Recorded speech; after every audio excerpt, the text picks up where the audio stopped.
Good morning from Singapore. It's Thursday, 25th of September, and we are officially on day 2 of our Japan adventure. We are heading back to the airport this morning to catch our flight to Tokyo. In today's episode, I will take you through our journey from Singapore to Tokyo, how we navigated the famously confusing Tokyo train system for the first time, and our honest first impressions of the city and the country. Namaskaram! I'm Srithi and welcome back to our Japan travel series. It's 4 a.m. now. There isn't much to pack. We kept it simple last night by setting aside our clothes for today. So all we really need to do is to fold away our nightwear and get ready to leave. Our flight is at 7:40 a.m., which means we're aiming to reach the airport by 6 a.m. It's now 5:30 and we've checked out the resort and the staff kindly booked us a cab to the airport. Now the taxi ride took about 15 minutes and our driver, he was incredibly friendly. As we drove through the quiet morning streets, we noticed that all the streets were brightly lit, almost festive. Is this for Diwali they're decorating? Yeah, no, there's not. Diwali used to go Little India. Oh, very beautiful. 60 years. Yeah, this is 60 for 60 years. years. Yeah. Oh, wonderful. Diwali is very nice. At the Little India there. So I asked him what the occasion was, and we got to hear it straight from him. Singapore was celebrating its 60th year of independence. He told us about the parades, the fireworks, and the energy across the city. Listening to him speak with so much pride reminded me of why I love traveling so much. The most important thing for me in travel is to meet locals, understand their stories, and learn what their country has been through. I personally feel that every place has its own journey, just like every person you meet along the way. And by the time we reached Changi Airport, I felt like my day had already begun on a meaningful note. I had already learned something new even before boarding the plane, and this experience was extremely special to me. One thing we learned today, our boarding passes from yesterday weren't valid anymore. Because we had an overnight stay in Singapore, we couldn't go through the departure gates with those passes. We actually had to get fresh boarding passes for today's flight. So we headed straight to Singapore Airlines counter and it only took a few minutes. Once we printed the new passes at the kiosk, we could finally go through security and then enter departures. Did something like this ever happen to you? If it did, please feel free to comment. The kids were hungry, so of course, McDonald's again. We grabbed a quick breakfast and headed straight to our gate. By the time we reached, boarding had already started. Check-in was super smooth.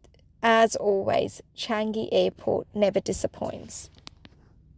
Boarding started right on time, and before we knew it, we were up in the air. Singapore to Tokyo. Singapore Airlines SQ632 bound for Tokyo Haneda. Flight time to Tokyo Haneda this morning will take us approximately 6 hours and 45 minutes. 6 hours and 45 minutes of flying time. Weather-wise on road, generally fair with occasional bouts of turbulence. The boys were super excited for their in-flight meals and movies.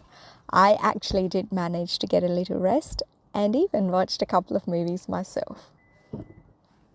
This time, the food was just amazing. I got palak paneer, rice and chapati. The boys enjoyed their meals too. Honestly, one of the most delicious airplane meals I've had. I finished every bit of it. For this flight, we only got one meal though, but it was more than enough as it was quite filling. We finally landed, and honestly, I have never seen an airport in my life this busy. Immigration lines were huge. It felt like people were everywhere. It took us almost 45 minutes in the queue. We already did our Japan immigration arrival cards online, and we received our QR codes. So here, we had to go to the PC area and scan our barcodes and confirm that we've arrived. It was honestly a little confusing, but I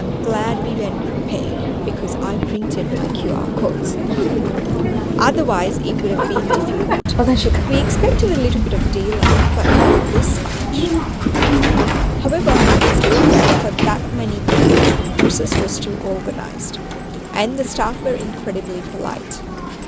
After the immigration, we went to get our bags, and everything was in Japanese.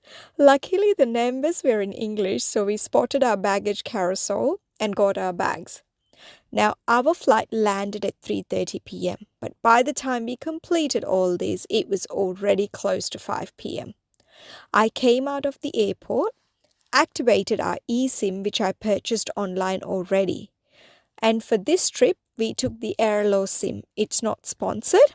If you like more information, I can make a separate video, so please let me know in the comments. Now, at the immigration, they didn't really check any of our food items. It was interesting that staff in the airport also spoke very minimal English. Luckily, I took the photos of the food items we carried, so I could show them the photos, and they said we didn't really need to go through the customs. Once we came out, the first thing I did was withdraw some Japanese currency. For our stay in Tokyo, we will be staying in a city called Asakusa, and I had to collect some sightseeing passes for our tomorrow's trip before 7 p.m. And it was already 5:05 now. I still need to get the travel cards. So, you know how we have like a metro card here? So in Japan, there are several types of travel cards. We chose to take the Welcome Suica card. If you need more information on why we chose this, please let me know and I would be happy to explain it. We carried a travel money card as well, and I withdrew about 100,000 yen in cash. My travel card did not work on the Welcome Suica machine, so I was lucky that I was carrying cash with me.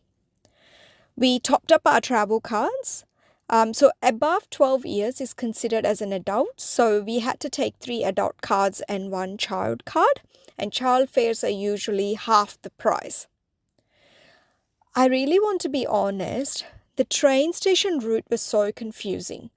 So the entrance to the train station is actually from the airport, but although I've written down which train I need to take, because we didn't realize the main line, like what was the end station, it was extremely difficult for us to navigate all the changing trains, and also everything was mostly in Japan except for the time.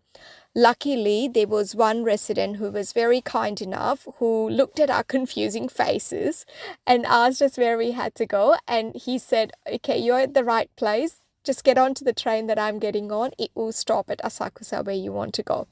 So thanks to him, we boarded the train. And the train journey was 35 minutes. It was jam-packed. We were like touching each other, and with 3 suitcases and 3 cabin bags. It was an interesting ride. My kids were not very happy because it was their first experience on a crowded train like this. And you know how I told you at home that I would prefer to have luggage packed less, in that way, not carry heavy suitcases, so that if we have staircases, it will be helpful. And guess what? The Asakusa station that we landed had no lifts and no escalators. My husband and me, we just carried our suitcases up at the top of the stairs. Now that we are here in Asakusa, our next mission was to reach the Tobu Asakusa station to buy our pass. And then we checked into the hotel. We were completely exhausted. Self-check-in. We were hungry. We went for a quick walk and we did a bit of shopping for the snacks. Hoped to find a restaurant, but we mostly saw ramen places and we couldn't find a proper dinner spot. So we just decided to head back. I just visited a supermarket on the way back. This supermarket was only 2 minutes from the hotel. Brought some eggs, some snacks for kids for tomorrow. We came back to the accommodation and I just cooked. I cooked rice and then I made some omelets and we got some yogurt. So yeah, we just made do with that for today. Simple comfort food, and honestly we were just ready to hit the bed. All that running around, all that luggage, and I think the stress made us even more tired. And it's been a long day in a way. I hope you enjoyed today's travel story. I will meet you all